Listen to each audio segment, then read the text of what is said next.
tragedy. Growing up on a farm, Mao had internalized these ideas and applied them constantly in politics and war. In moments of danger, when his enemies were stronger, he was not afraid to retreat, although he knew that many would see this as a sign of weakness.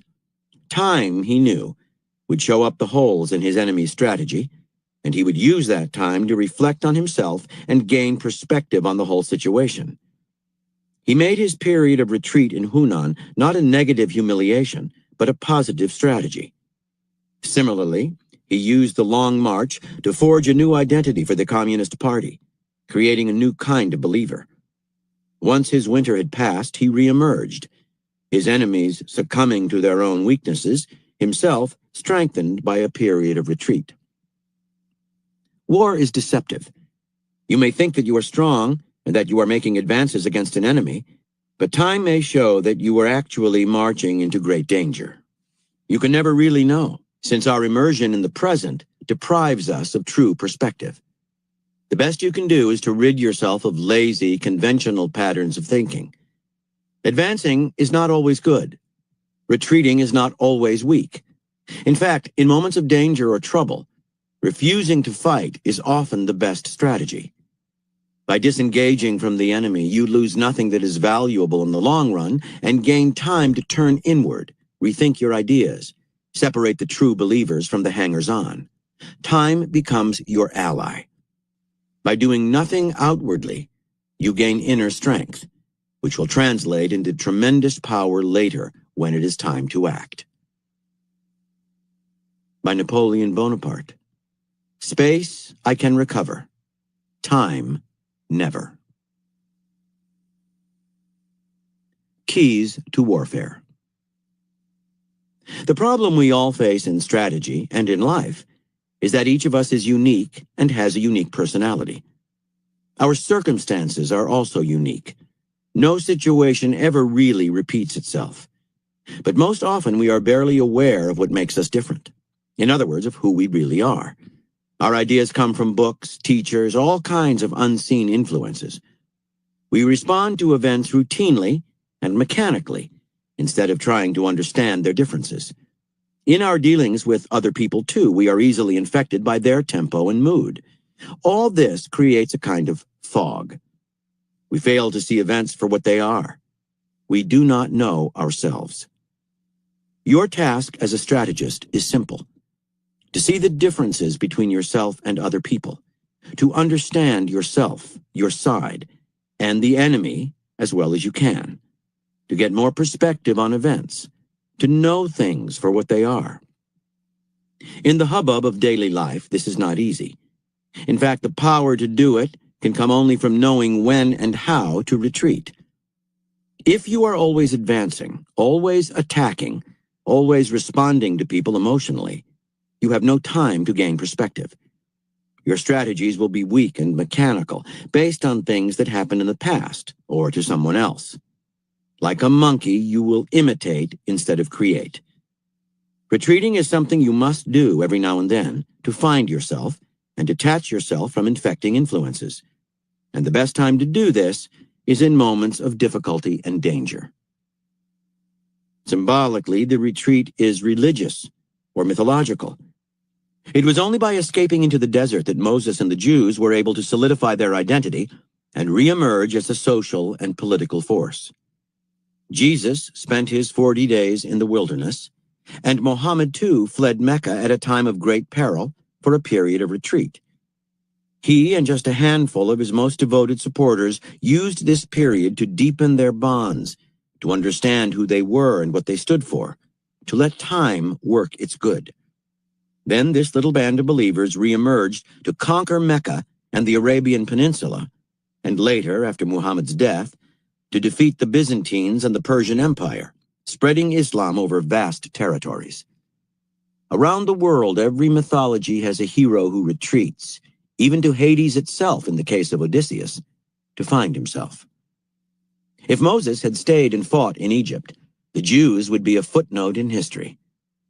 If Muhammad had taken on his enemies in Mecca, he would have been crushed and forgotten. When you fight someone more powerful than you are, you lose more than your possessions and position. You lose your ability to think straight, to keep yourself separate and distinct. You become infected with the emotions and violence of the aggressor in ways you cannot imagine.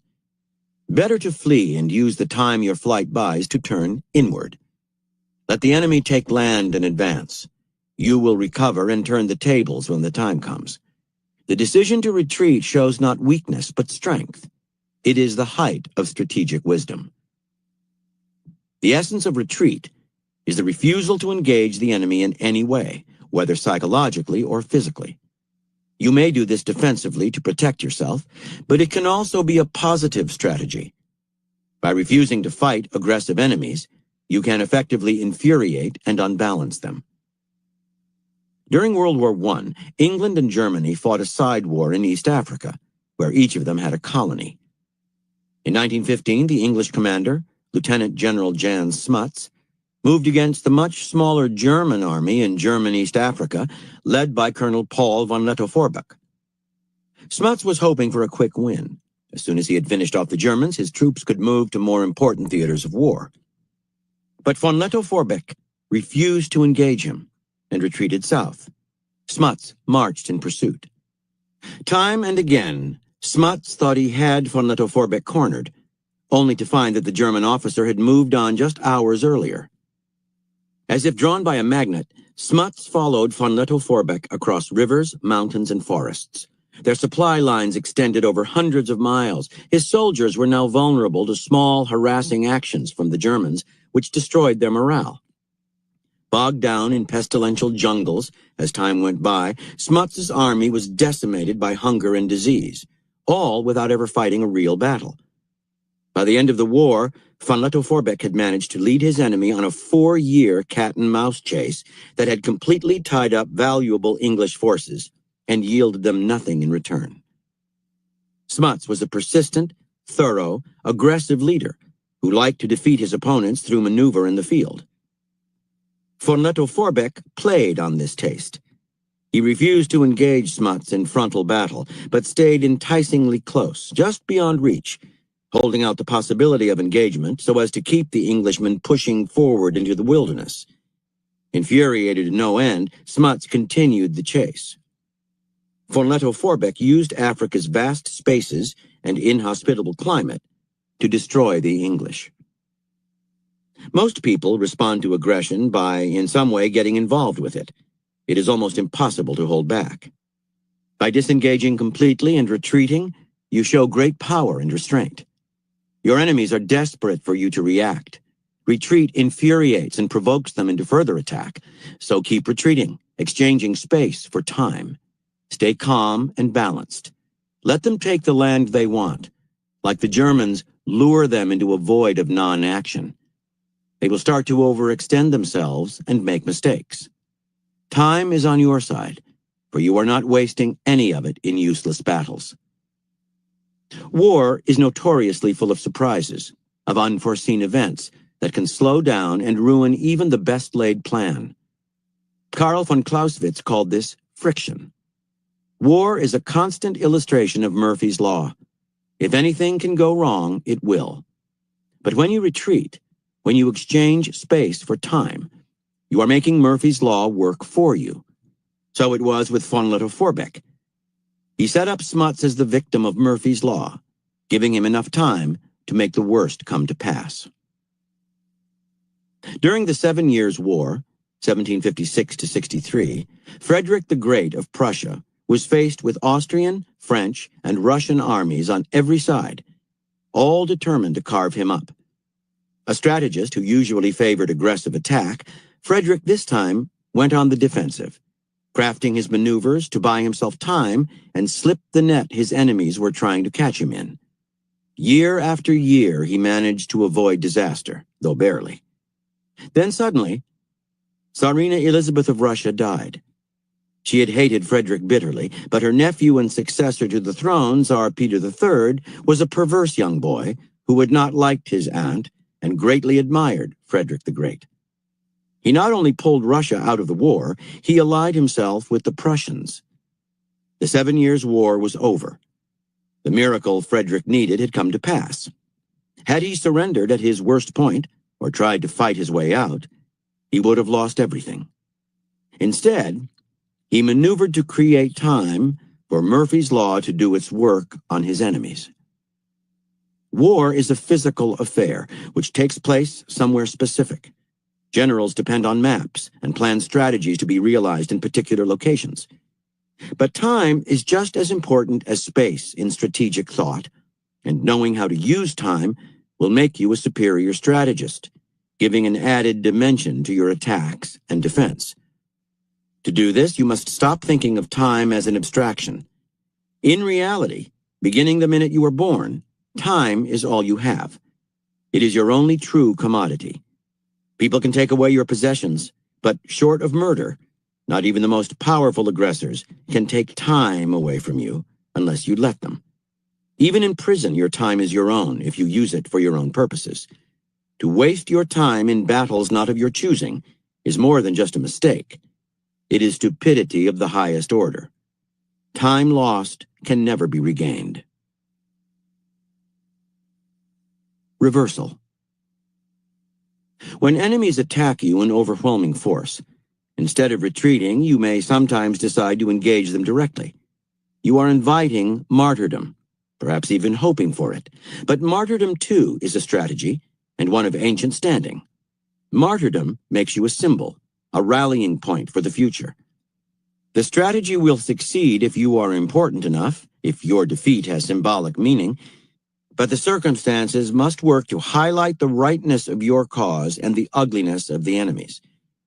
Your sacrifice must also be unique. Too many martyrs spread over too much time will spoil the effect. In cases of extreme weakness, when facing an impossibly large enemy, martyrdom can be used to show that your side's fighting spirit has not been extinguished, a useful way to keep up morale. But in general, martyrdom is a dangerous weapon and can backfire, for you may no longer be there to see it through, and its effects are too strong to be controlled. It can also take centuries to work. Even when it may prove symbolically successful, a good strategist avoids it. Retreat is always the better strategy. Retreat must never be an end in itself. At some point, you have to turn around and fight. If you don't, retreat is more accurately called surrender. The enemy wins. Combat is, in the long run, unavoidable. Retreat can only be temporary. Here are further reflections on the strategy of non-engagement. From the I Ching. 6 in the 4th place means the army retreats, no blame. In face of a superior enemy, with whom it would be hopeless to engage in battle, an orderly retreat is the only correct procedure, because it will save the army from defeat and disintegration. It is by no means a sign of courage or strength to insist upon engaging in a hopeless struggle regardless of circumstances. From the Huainanzi, China, 2nd century BC. Opportunities are changing ceaselessly. Those who get there too early have gone too far, while those who get there too late cannot catch up. As the sun and moon go through their courses, time does not go along with people. Therefore, sages do not value huge jewels as much as they value a little time. Time is hard to find and easy to lose. Part 4. Offensive Warfare. The greatest dangers in war and in life come from the unexpected. People do not respond the way you had thought they would. Events mess up your plans and produce confusion. Circumstances are overwhelming. In strategy, this discrepancy between what you want to happen and what does happen is called friction. The idea behind conventional offensive warfare is simple. By attacking the other side first, hitting its points of vulnerability, and seizing the initiative and never letting it go, you create your own circumstances. Before any friction can creep in and undermine your plans, you move to the offensive, and your relentless maneuvers force so much friction on the enemy that he collapses. This is the form of warfare practiced by the most successful captains in history, and the secret to their success is a perfect blend of strategic cleverness and audacity. The strategic element comes in the planning, setting an overall goal, crafting ways to reach it, and thinking the whole plan through in intense detail. This means thinking in terms of a campaign, not individual battles. It also means knowing the strengths and weaknesses of the other side, so that you can calibrate your strikes to its vulnerabilities. The more detailed your planning, the more confident you will feel as you go into battle, and the easier it will be to stay on course once the inevitable problems arise.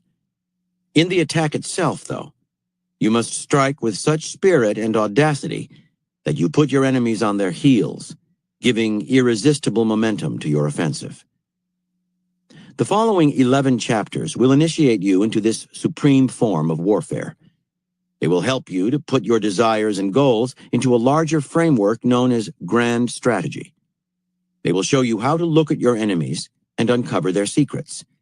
They will describe how a solid base of planning will give you fluid options for attack, and how specific maneuvers, the flanking maneuver, the envelopment, and styles of attack, hitting centers of gravity, forcing the enemy into positions of great weakness, that work brilliantly in war, can be applied in life. Finally, they will show you how to finish off your campaign. Without a vigorous conclusion that meets your overall goals, everything you have done will be worthless. Mastering the various components of offensive warfare will give all of your attacks in life much greater force. Chapter 12. Lose battles, but win the war. Grand strategy. Everyone around you is a strategist angling for power, all trying to promote their own interests, often at your expense. Your daily battles with them make you lose sight of the only thing that really matters: victory in the end, the achievement of greater goals, lasting power. Grand strategy is the art of looking beyond the battle and calculating ahead. It requires that you focus on your ultimate goal and plot to reach it. In grand strategy, you consider the political ramifications and long-term consequences of what you do. Instead of reacting emotionally to people, you take control and make your actions more dimensional, subtle, and effective. Let others get caught up in the twists and turns of the battle, relishing their little victories. Grand strategy will bring you the ultimate reward, the last laugh. The Great Campaign. Growing up at the Macedonian court, Alexander, 356 to 322 BC, was considered a rather strange young man. He enjoyed the usual boyish pursuits, such as horses and warfare. Having fought alongside his father, King Philip II, in several battles, he had proved his bravery. But he also loved philosophy and literature. His tutor was the great thinker Aristotle, under whose influence he loved to argue about politics and science, looking at the world as dispassionately as possible. Then there was his mother, Olympias, a mystical, superstitious woman. She had had visions at Alexander's birth that he would one day rule the known world. She told him about them and filled him with stories of Achilles, from whom her family claimed descent. Alexander adored his mother, while hating his father, and took her prophecies most seriously. From early on in life, he carried himself as if he were more than the son of a king. Alexander was raised to be Philip's successor, and the state he was to inherit had grown considerably during his father's reign. Over the years, the king had managed to build up the Macedonian army into the supreme force in all Greece.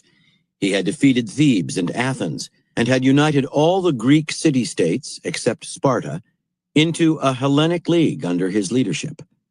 He was a crafty, intimidating ruler. Then, in 336 BC, a disgruntled nobleman assassinated him. Suddenly seeing Macedonia as vulnerable, Athens declared its independence from the League. The other city-states followed suit. Tribes from the north now threatened to invade. Almost overnight, Philip's small empire was unraveling. When Alexander came to the throne, he was only 20, and many considered him unready. It was a bad time for learning on the job. The Macedonian generals and political leaders would have to take him under their wing. They advised him to go slowly, to consolidate his position in both the army and Macedonia, and then gradually reform the league through force and guile. That was what Philip would have done. But Alexander would not listen. He had another plan, or so it seemed. Without giving his enemies in and beyond Macedonia time to organize against him, he led the army south and reconquered Thebes in a series of lightning maneuvers. Next, he marched on the Athenians, who, fearing his retribution, begged forgiveness and pleaded to be readmitted to the League. Alexander granted their wish. The eccentric young prince had shown himself to be a bold and unpredictable king, attacking when he was not meant to, yet showing Athens unexpected mercy. He was hard to read, but his first maneuvers as king had won him many admirers. His next move, however, was still stranger and more audacious. Instead of working to consolidate his gains and strengthen the fragile league, he proposed to launch a crusade against the Persian Empire, the Greeks' great enemy. Some 150 years earlier, the Persians had tried to invade Greece. They had almost succeeded, and it remained their dream to try it again and get it right. With Persia a constant threat, the Greeks could never rest easy, and their maritime trade was cramped by the power of the Persian navy. In 334 BC, Alexander led a united army of 35,000 Greeks across the Dardanelles Straits and into Asia Minor, the westernmost part of the Persian Empire. In their first encounter with the enemy, at the Battle of the Granicus, the Greeks routed the Persians. Alexander's generals could only admire his boldness. He seemed poised to conquer Persia, fulfilling his mother's prophecy in record time. He succeeded through speed and by seizing the initiative. Now, soldiers and generals alike expected him to head straight east into Persia to finish off the enemy army, which seemed surprisingly weak. Once again, Alexander confounded expectations, suddenly deciding to do what he had never done before: take his time. That would have seemed wise when he first came to power, but now it seemed likely to give the Persians the one thing they needed: time to recover and replenish.